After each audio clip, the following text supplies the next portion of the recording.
বাংলা সিনেমার এখন পর্যন্ত সবথেকে ব্যয়বহুল সিনেমা আসতে চলেছে অভিনেতা দেবের হাত ধরে। ছবির নাম রঘু ডাকাত।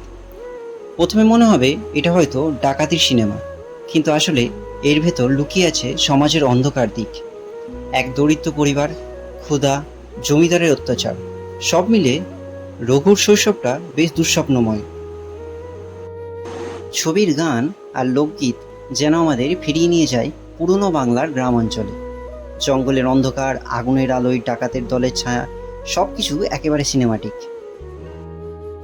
রঘু ডাকাত আসলে কেবল ডাকাতির গল্প নয়, এটা হলো অন্যায়ের বিরুদ্ধে এক চিৎকার, সমাজের এক আয়না। যারা বাংলা সিনেমা ভালোবাসেন তাদের জন্য একেবারেই মিস করার মতো নয়। তাহলে বন্ধুরা, আজকের রিভিউটা যদি ভালো লেগে থাকে তাহলে একটা লাইক আর শেয়ার করবেন। আর অবশ্যই কমেন্টে জানাবেন, রঘু ডাকাত কি কেবল আপনার চোখে একমাত্র ডাকাত, নাকি অন্যায়ের বিরুদ্ধে এক বিদ্রোহী। দেখা হবে পরের ভিডিওতে।